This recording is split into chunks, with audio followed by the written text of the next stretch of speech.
Movie స్టార్టింగ్‌లో ఒక advertisement చూపిస్తూ, అందులో ఒక అందమైన అమ్మాయి బ్యూటిఫుల్ గోల్డ్ క్యాప్సూల్‌ని ప్రమోట్ చేస్తూ ఉంటుంది. ఆ అడ్వర్టైజ్‌మెంట్ ఏమని క్లెయిమ్ చేస్తుందంటే, ఈ క్యాప్సూల్ ఒక రకమైన మెడిసిన్ లాంటిదని. ఏ అమ్మాయిలైతే ఈ పిల్స్‌ని తీసుకుంటారో వాళ్ళ బాడీలోని హార్మోన్స్ చేంజ్ అయ్యి చూడడానికి చాలా అందంగా మారిపోతారని చెప్తారు. అయితే అది మార్కెట్‌లోకొచ్చిన ఫస్ట్ ఇయర్‌లోనే దానికున్న విపరీతమైన పాపులారిటీ కారణంగా మొత్తం అన్ని చోట్ల ఆ పిల్స్ అమ్ముడుపోతాయి. దీన్ని వాడిన ఏ అమ్మాయి అయినా సరే ఇన్‌స్టంట్‌గా వాళ్ళ బాడీలో చేంజ్ కనబడిపోతుంది. చాలా అందంగా మారిపోతారు. చెప్పాలంటే ఇది ఒక కొత్త రెవల్యూషన్ క్రియేట్ చేస్తుంది.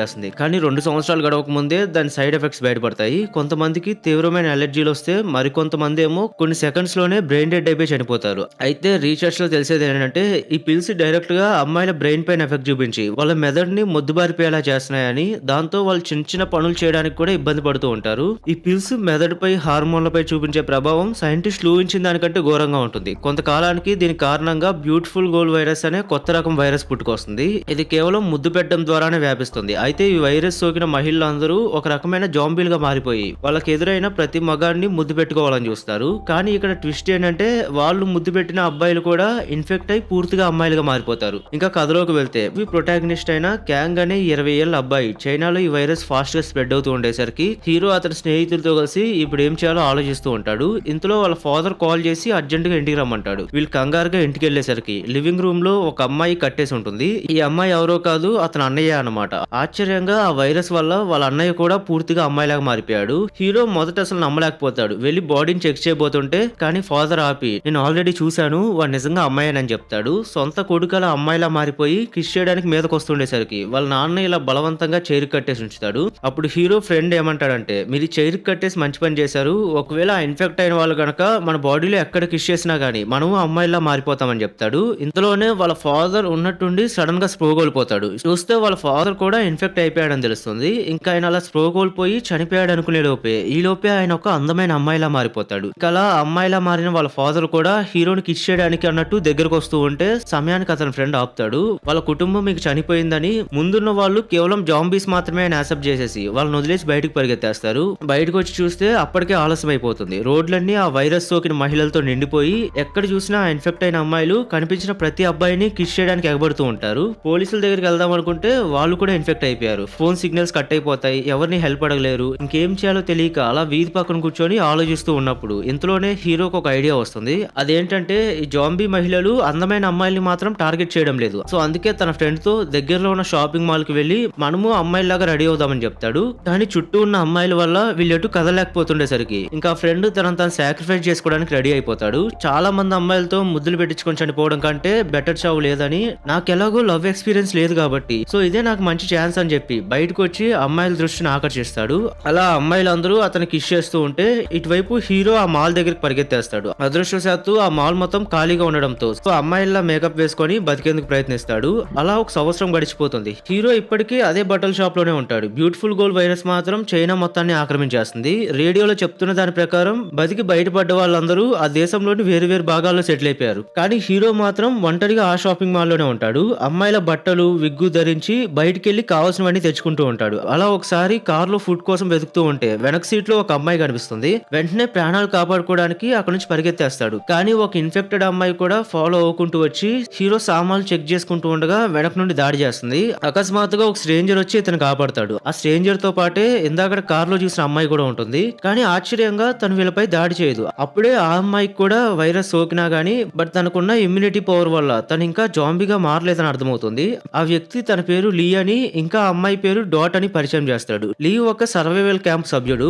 మిగిలిన సర్వైవర్స్ కోసం వెతుకుతూ ఉన్న సమయంలోనే అతనికి డాట్ కనబడి తనను రక్షిస్తాడు. వీళ్ళ దగ్గర ఆల్రెడీ ఒక శాస్త్రవేత్తల బృందం ఈ వైరస్ కి వ్యాక్సిన్ కనిపెట్టడానికి ప్రయత్నిస్తూ ఉంటారు. అయితే ఇప్పుడు డాట్ కి మాత్రమే ఆ వైరస్ ని ఎదుర్కోగలిగే ఇమ్యూనిటీ ఉంది కాబట్టి సో తనను తీసుకెళ్లి తన ద్వారా వ్యాక్సిన్ కనిపెట్టాలనుకుంటాడు. వెళ్తూ వెళ్తూ మన హీరోని కూడా వాళ్ళతో పాటు రమ్మని ఇన్వైట్ చేస్తాడు.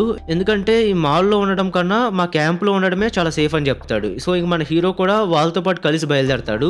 అలా వాళ్ళ ముగ్గురు వెళ్తూ ఉన్నప్పుడు దారి మధ్యలో ఆ ఇన్ఫెక్ట్ అయిన అమ్మాయిలు మళ్ళీ వీళ్ళపైన అటాక్ చేయడంతో లీ ధైర్యంగా వెళ్లి వాళ్ళందరినీ ఫినిష్ చేసి వస్తాడు. అయితే కొంత దూరం వెళ్లిన తర్వాత లీ సడన్ గా కార్ ఆపమని చెప్తాడు. అతన్ని కిస్ చేశారని తెలుస్తుంది. హీరో ఆ అమ్మాయిని సేఫ్ గా తీసుకెళ్తానని ప్రామిస్ చేశాక లీ ఇంకా కార్ దిగి వెళ్ళిపోతాడు. అయితే చెప్పినట్టే హీరో ఆ నెక్స్ట్ డే కల్లా లీ చెప్పిన అడ్రస్ కి చేరుకుంటాడు. కానీ అక్కడికి వెళ్లి చూస్తే వాళ్ళకి అక్కడ ఎలాంటి క్యాంపు కనపడదు. ఇంకా అక్కడ ఎవరు లేకపోయేసరికి బహుశా ఈ క్యాంప్ పైన కూడా ఆ ఇన్ఫెక్ట్ అయిన అమ్మాయిలు దాడి చేసి ఉంటారేమో అని భయపడతారు. నెక్స్ట్ ఏం చేయాలో ఆలోచిస్తూ ఉండగా అప్పుడే ఆ ఇన్ఫెక్ట్ అయిన అమ్మాయిల గుంపు మళ్ళీ వీళ్ళపైన దాడి చేయడానికి వస్తూ ఉంటే ఆశ్చర్యంగా ఆ పక్కనే ఉన్న ఫ్యాక్టరీలోని సోల్జర్స్ వీళ్ళని కాపాడతారు.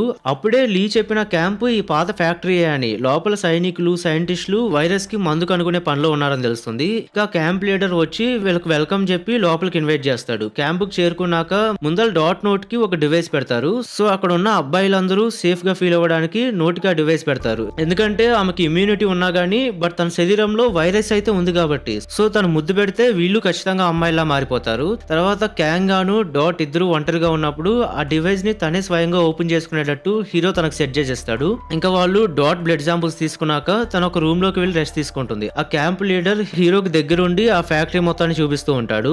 మొదట ల్యాబ్ లోకి తీసుకెళ్తాడు. అక్కడ ఉన్న chief doctor dot blood samples ని బాగా సీరియస్ గా టెస్ట్ చేస్తూ ఉంటాడు. యాక్చువల్ గా అతను ఒక ఆల్కహాలిక్ అయినప్పటికీ కానీ వాళ్ళ దగ్గర ఉన్న వాళ్ళలో ఇతనే బెస్ట్ డాక్టర్. తర్వాత ఇన్ఫెక్టెడ్ అమ్మాయిల్ని స్టడీ చేసే రూమ్ ని, ఇంకా ఆశ్చర్యంగా ఒక గదిలో అయితే అప్పుడే పుట్టిన బేబీస్ కూడా ఉంటారు. ఈ బేబీస్ ని మేము ఈ మధ్యనే కాపాడామని చెప్పడంతో హీరో ఎక్కువ ఆలోచించడు.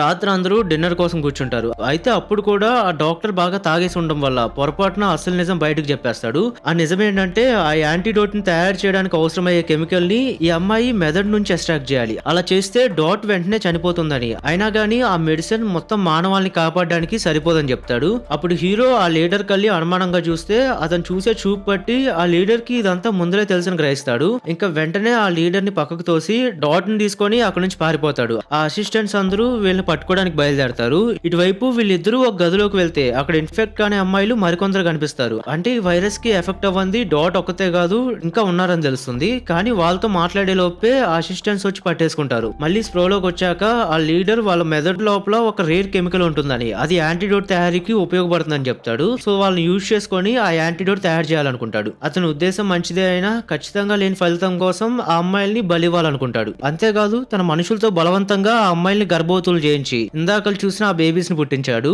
వన్స్ ఆ అమ్మాయిలు చనిపోయాక ఆ బేబీస్ ని కూడా యాంటీడోట్ కోసం ఉపయోగిస్తాడు. ఎందుకంటే వాళ్ళది కూడా సేమ్ రక్తమే కాబట్టి. వన్స్ అదంతా విన్నాక మానవాళ్ళని కాపాడడం కోసం హీరో కూడా ఆ ప్లాన్ ఒప్పుకుంటాడు. కానీ చివరిసారి డాట్ ను ఒకసారి కలవాలని అడుగుతాడు. ఆమెను కలిశాక మానవాళ్ళని కాపాడడం కోసం మీరు త్యాగం చేయాల్సిందే అని చెప్తాడు. డాట్ అది విని డిసప్పాయింట్ అవుతుంది. అండ్ వెళ్లే ముందల హీరో కావాలనే వాళ్ళని ఆపరేషన్ కోసం బయటకు తీసుకొచ్చినప్పుడు ఆ మౌత్ డివైస్ వేయమని చెప్తాడు. డాట్ ఆ హింట్ ని అర్థం చేసుకొని అక్కడ ఉన్న అమ్మాయిలందరికీ వాళ్ళంతటా వాళ్ళే ఆ డివైస్ ని ఎలా ఓపెన్ చేయాలో నేర్పిస్తుంది. మరుసటి రోజు ఆ అమ్మాయిలకి అందమైన డ్రెస్సులు వేయించి ఆపరేషన్ రూమ్ కి తీసుకెళ్తారు. అలాగే నోటిగా డివైజ్లు కూడా పెడతారు, హీరో సీక్రెట్ గా మోడిఫై చేసినవి. ఆపరేషన్ మొదలవగానే అమ్మాయిలు ఆ డివైజ్లు తీసేసి అక్కడ ఉన్న డాక్టర్ని ముద్దులు పెట్టి వాళ్ళని ఇన్ఫెక్ట్ చేస్తారు. ఇటువైపు హీరోనేమో ఆ ఇన్ఫెక్టెడ్ అమ్మాయిల్ని బంధించిన రూమ్ కి వెళ్ళి వాళ్ళని బయటకు విడిపించేస్తాడు. సో దట్ ఆ జాంబీ మహిళలు ఈ సెక్యూరిటీ పైన అటాక్ చేస్తుంటే వీళ్ళు ఈజీగా అక్కడ నుంచి పారిపోవచ్చు. అండ్ ఆ ప్లాన్ వర్క్ అవుతుంది కూడా. ఆ అమ్మాయిలు ఫైనల్ గా పారిపోతారు. వాళ్ళ పిల్లల్ని తీసుకొని పూర్తిగా ఆ ఫ్యాక్టరీలోంచి బయటకు వచ్చేస్తారు. కానీ హీరో అక్కడే ఉండి రేడియో ద్వారా చైనాలోని మిగతా సర్వైవర్స్ అందరికి ఈ ఫ్యాక్టరీలో ఏం జరుగుతుందో బయట పెట్టేస్తాడు. అప్పుడే ఆ లీడర్ అతని పైన దాడి చేస్తాడు. ఇద్దరు చాలా సేపు ఫైట్ చేసుకున్న తర్వాత ఆ లీడర్ అతను చంపేయబోతూ ఉంటే సరైన సమయంలో డాట్ వచ్చి కాపాడుతుంది. తన అలా అతనికి ముద్దు పెట్టేసి పక్కకు నెట్టేస్తుంది. కానీ ఆ పోరాటంలో డాట్ కి కూడా గాయమవుతుంది. ఇంకా చివరిగా రేడియో ద్వారా ఫ్యాక్టరీలో జరుగుతుందంతా బయట పెట్టేశాక డాట్ కి తన గాయం వల్ల బతకలేదని తెలుసు. కానీ హీరో ఆమెను ఒంటరిగా చనిపోనివాడు. చివరికి 2 వైర్లు కలిపి ఆ ఫ్యాక్టరీ మొత్తాన్ని పేల్చి తమను తాము త్యాగం చేస్తారు. ఈ విధంగా వాళ్ళిద్దరూ వాళ్ళ ప్రాణాలు త్యాగం చేస్తారు.